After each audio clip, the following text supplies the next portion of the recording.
नमस्कार दोस्तों, यह एक घटना है, बिल्कुल सच्ची घटना है मुंबई में रहने वाले झुग्गी झोपड़ी के परिवार की।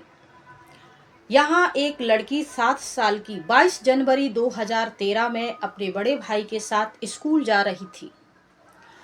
भाई से कुछ कहा सुनी हो गई रास्ते में और भाई ने कहा ठीक है, आज तुम स्कूल मत जाओ, यहीं खड़े रहो। और स्कूल के गेट के बाहर लड़की को छोड़ के भाई अंदर चला गया। थोड़ी देर में भाई वापस आया कि लड़की नाराज थी, कहाँ गई। देखा तो लड़की वहां नहीं थी और फिर भाई उसको इधर उधर ढूंढने लगा। ढूंढते ढूंढते अपने घर गया और कहा कि माँ, क्या बहन यहाँ आई है? माँ ने कहा नहीं। फिर आस पड़ोस मोहल्ला सभी जगह उसकी पूछताछ हुई। 4-5 घंटे मोहल्ला पड़ोस रिश्तेदार जहाँ जहाँ उनकी पहचान थी वहाँ सब जगह उन्होंने फ़ोन करके अपनी लड़की के बारे में पूछा कि हाँ मेरी लड़की है। आपने फ़ोटो दिखाकर जगह जगह उस लड़की की तलाश शुरू हुई, लेकिन जब शाम तक उस लड़की के बारे में कुछ भी मालूम नहीं चला, तब माँ थक हार कर और कुछ पड़ोसी पुलिस स्टेशन जाते हैं, लड़की की गुमशुदगी की रिपोर्ट दर्ज करवाते हैं। यहाँ पुलिस लड़की की तलाश शुरू कर देती है। तलाश में दिन रात, जो कि छोटी बच्ची है, कहीं जा नहीं सकती। स्कूल और घर के अलावा वो कहीं गई नहीं। साधारण परिवार है, मेहनत मजदूरी से करके कमाता खाता है, तो जाहिर सी बात है सरकारी स्कूल में गई होंगी। वहां से बच्ची गायब है। बच्ची इतनी समझदार भी नहीं, महज 7 साल की है, कहाँ गई होगी। पुलिस ने भी ढूंढा, जगह जगह पंपलेट छपवाए, सोशल मीडिया पर, यूट्यूब पर, फेसबुक पर, व्हाट्सएप ग्रुप पर, गूगल पर, सभी जगह गुमशुदगी की उसकी तस्वीरें डाली और कांटेक्ट नंबर वगैरह डाले। दिन रात एक करने के बाद भी पुलिस के हाथ कुछ नहीं लगा। इसके बाद 4 अगस्त 2022 को एक फोन आता है। वहां से एक महिला बोल रही होती है। एक आदमी उठाता है जो उस झुग्गी के पड़ोस में ही रहता है। वहां से वो महिला बोलती है, आपके यहाँ से 9 साल पहले कोई बच्ची गुम हुई थी, किसी बच्ची की लापता हुई थी, वो बच्ची मेरे पास है। तभी आदमी कहता है कि ऐसे तो बहुत फ़ोन आते रहते हैं, लेकिन इसका क्या सबूत है। तब वो औरत जो होती है, वो आदमी कहता है कि वीडियो कॉल करवाओ, मैं देखना चाहता हूँ उस लड़की को। तब वीडियो कॉल होती है। वो लड़की बताती है कि मैं 9 साल पहले अपहरण मेरा हो गया था, मैं वही लड़की हूँ, मुझे मेरे पापा से बात करनी है। फिर इसके बाद ये जो आदमी है उस लड़की को जो बताता है, उससे वो फूट फूट कर रोने लगती है। वो आदमी पड़ोस का दौड़ के उस लड़की की माँ के पास जाता है, फ़ोन दिखाता है और कहता है ये तुम्हारी लड़की है। लड़की को देखकर उसकी माँ पहचानने से इनकार कर देती है। ऐसा क्यों? इतने साल के बाद लड़की मिली और माँ ने पहचानने से इनकार कर दिया। क्या वजह है? इसके पीछे की वजह यह है कि पिछले 9 सालों के दरमियान उनको कई अनजान लोगों के फ़ोन कॉल्स आए। लड़की के होने का दावा किया गया, फिरौती की रकम मांगी गई, उल्टे सीधे फ़ोन आए, जिससे परेशान होकर वो बहुत तंग हो गई थी। साल 6 महीना में उनके पास एक आध फ्रॉड कॉल आ ही जाते थे लड़की से संबंधित। उनको लगा कि ये भी कोई फ्रॉड कॉल होगा, लेकिन लड़की के पास बर्थ मार्क का एक निशान था। माँ ने कहा अगर तुम मेरी खोई हुई बेटी हो तो वो बर्थ मार्क का निशान मुझे दिखाओ। लड़की वो निशान दिखा देती है और माँ की आंखें भर आती हैं। वो जोर जोर से रोना शुरू कर देती है और उस औरत से कहती है यही मेरी बेटी है, जल्दी से इसको मेरे पास लाओ।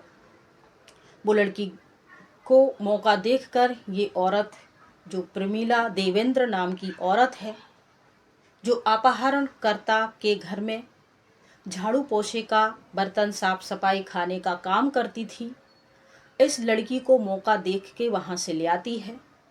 ये लड़की पूजा गौड़ है, जो 22 जनवरी 2000 अगस्त को इस दंपत्ति द्वारा अपहरण कर ली गई थी। ये प्रमिला देवेंद्र जो इनके घर में काम कर रही थी, इस लड़की को बहुत मेहनत के मशक्क़त के बाद वहाँ से बाहर लाती है। और आश्चर्य की बात यह है कि ये जो घर है, किडनैप होने वाली लड़की के घर से किडनैप करने वाले लोग जो हैं वो थोड़ी सी ही दूरी पर, कुछ मीटर की ही दूरी पर, किलोमीटर की भी नहीं, मीटर की दूरी पर रह रहे थे। इसके बाद लड़की आती है, माँ से गले लगती है, पिता के बारे में पूछती है, और जब उसे मालूम चलता है कि किसी बीमारी के कारण उनके पिता की मौत हो गई है, तो लड़की जोर जोर से रोती है। दोनों माँ बेटी गले लगती हैं और फूट फूट के रोती है। ये मंजर जो भी देखता है उसकी आंख भर आती है। तब उस लड़की को लेके माँ, लड़की, भाई और वो जो पड़ोसी था शरीफ, उनके पड़ोस में रहने वाला व्यक्ति जिससे फ़ोन कॉल पे बात हुई शरीफ, वो सब लोग पुलिस स्टेशन जाते हैं, नज़दीकी पुलिस स्टेशन, और बताते हैं। और 22 जनवरी 2013 से 4 अगस्त 2022 तक इन 9 सालों के दरमियान इस लड़की के साथ क्या क्या हुआ, वो मीडिया के माध्यम से अपनी आप बीती सबको बताती है। बीबीसी रिपोर्ट और पुलिस स्टेशन के कमिश्नर प्रभारी के बयान के मुताबिक इस लड़की की जो आप बीती है, सुनिए। 22 जनवरी 2013 को पूजा अपने भाई के साथ स्कूल जाती है। रास्ते में भाई से कहासुनी हो जाती है। भाई नाराज होकर स्कूल के अंदर चला जाता है। पूजा गेट के बाहर ही खड़ी रहती है। इतने में एक अंकल आंटी आते हैं। अंकल जो होते हैं डिसूजा होते हैं, हैरी डिसूजा। आंटी जो होती हैं वो सोनी डिसूजा। ये दोनों पति पत्नी होते हैं। लड़की के लिए आइसक्रीम ले आते हैं, बहला फुसलाकर बस में ले जाते हैं। तब पूजा बताती है, मुझे बहला फुसलाकर बस में ले जाया जाता है, और जैसे ही बस चलने लगती है तो मैं जोर जोर से रोती हूँ और कहती हूँ मुझे घर जाना है।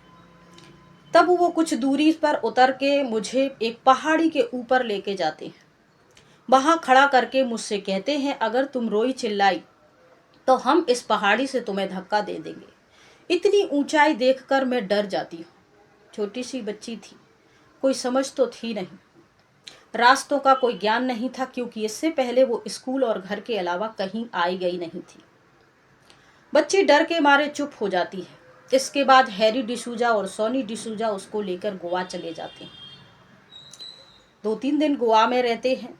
फिर मुझे एक गांव ले जाते हैं। उसके बाद कर्नाटक में ये लोग एक घर में मुझे रखते हैं, और फिर कुछ दिन बीतने के बाद एक कर्नाटक की स्कूल में मेरा एडमिशन करवा दिया जाता है।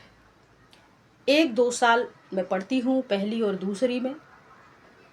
इसके बाद सोनी डिसूजा को बच्चा हो जाता है। सोनी डिसूजा को बच्चा होने के बाद मेरा स्कूल छुड़वा दिया जाता है और मुझ पर अत्याचार शुरू हो जाते हैं। मुझे छोटी छोटी बात पर डांट फटकार लगाई जाती है, चांटे बरसाए जाते हैं, बेल्ट बरसाए जाते हैं। और इसके बाद जब उनका बच्चा हो जाता है, मेरी स्कूल छुड़वा दी जाती है। फिर मुझे लेकर मुंबई आया जाता है। मुंबई में इन लोगों का, हैरी डिसूजा और उनका घर होता है, वहाँ मुझे रखा जाता है। कभी मुझे बाहर नहीं निकलने दिया जाता है। फ़ोन कॉल्स, बातें, टीवी, सोशल मीडिया, इन सब चीज़ों से दूर रखा जाता है। घर के छोटे मोटे काम, झाड़ू पोछा, बर्तन करवाए जाते हैं। मुझे छोटी छोटी बात पे डरा धमका के रखा जाता है। किसी से बात करने नहीं दिया जाता है। जब घर में कोई आता था तो मुझे एक कमरे में बंद कर दिया जाता था। इसी दरमियान प्रमिला देवेंद्र नाम की यह महिला वहाँ काम करने आती है। ऐसे करते करते करीब 9 साल बीत जाते हैं। वो लड़की जो 7 साल की थी अब 16 साल की हो चुकी है। एक दिन मैडम डिसूजा ने इतना मारा कि मेरे पूरे कपड़े फट गए और शरीर से खून बहने लगा। मैं बेसुध होकर गिर गई। मुझे हॉस्पिटल नहीं ले जाया गया, मैं ऐसे ही जख्मी हालत में पड़ी रही।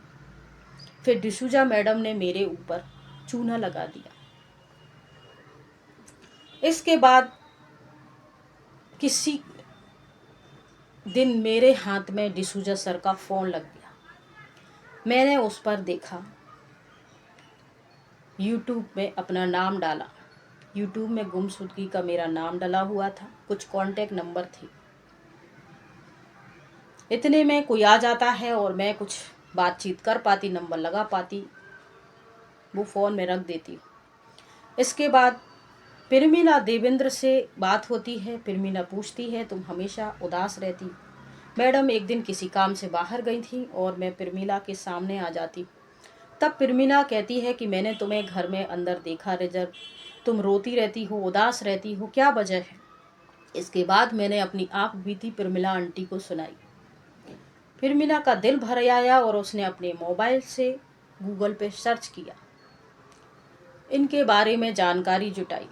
पिरमिला जो कि काम करने वाली थी, सोशल मीडिया पर ज़्यादा एक्टिव नहीं थी, तो इसका नाम वगैरह पूछकर अपने मोहल्ले में रहने वाली किसी लड़की को भेज देती है। वो सर्च करती है गूगल पे, यूट्यूब पे, फेसबुक पे, तो ये लड़की की गुमशुदा होने की और कुछ नंबर इसको मिल जाते हैं। वो भेजती है। पिरमिला उन नंबरों पे कांटेक्ट करती है, लेकिन 2-4 नंबर बंद आ रहे होते हैं। किस्मत से पिरमिला का एक नंबर लग जाता है जो उस लड़की के पड़ोस में रहने वाले शरीफ का होता है। शरीफ से वो बात करती है कि आपके यहाँ से 9 साल पहले एक लड़की का अपहरण हो गया था, मैं आज आपसे उसकी बात करवा देती हूँ। तब शरीफ कहते हैं, मुझे वीडियो कॉल दिखाओ, बात नहीं करनी है। पिरमिला अपने फ़ोन से लड़की की वीडियो कॉल करवाती है और वो कहती है, अंकल मैं पूजा गौड़ हूँ, 9 साल पहले मेरा अपहरण हुआ था, मेरे पापा कहाँ हैं, मुझे उनसे बात करनी है। ये आदमी कहता है, तुम्हारे पापा तो अब नहीं रहे, तुम्हारी माँ है। माँ को बुलाया जाता है। माँ कहती है, तुम मेरी लड़की नहीं हो सकती। वो ऐसा इसलिए कहती है क्योंकि इससे 9 सालों के दरमियान उनके पास कई फ्रॉड कॉल आ चुके थे पूजा के संबंध में। अब वो थक चुकी थी, वो भी अपनी उम्मीद खो चुकी थी। उन्होंने कहा, ठीक है, अगर तुम मेरी बेटी हो तो बर्थ मार्क है मेरी बेटी के शरीर पर, वो दिखाओ। बर्थ मार्क दिखाती है और पूजा की माँ फ़ोन पे ही जोर जोर से रोना शुरू करती है। मौका देख के पिरमिला देवेंद्र इस लड़की को वहाँ से ले आती है और अपने घर लाती है। इस प्रकार से माँ बेटी का मिलन होता है और माँ भी मीडिया को बयान में बताती है कि मेरे पति तो नहीं रहे, लड़की को भी मैं ढूंढ ढूंढ के थक गई थी, भगवान का ऐसा चमत्कार हुआ कि मेरी लड़की वापस आ गई, अब मेरी लड़की में ही मुझे मेरे पति दिखाई देते हैं। इस कहानी से हमको यही शिक्षाएं मिलती हैं या हम आपको ये शैक्षणिक शिक्षा देना चाहते हैं कि आप अपने बच्चों को हमेशा बाहर की चीज़ें, जो अनजान व्यक्ति हैं उनको से खाने के लिए रोकें और किसी प्रकार से उन्हें डराएं कि अगर आप अनजान व्यक्ति जिसको आप जानते नहीं हैं उससे कुछ भी खाने पीने की चीज़ें आप लेते हैं, खाते हैं, उनके साथ कहीं भी जाते हैं, तो जिस चीज़ से वो डरते हैं थोड़ा बहुत उनको इस प्रकार से गाइड करें। बच्चा जैसे जैसे बड़ा होता जाता है उनके आप बाहर के लोगों से किस प्रकार से उनको सतर्क रहना है, सावधान रहना है, इस प्रकार की नैतिक शिक्षा अपने बच्चों को घर में देते रहें। बाकी आपको इस कहानी को लेकर क्या आपके विचारधाराएं हैं, आप कमेंट बॉक्स में ज़रूर बताइएगा। जय हिंद, जय भारत।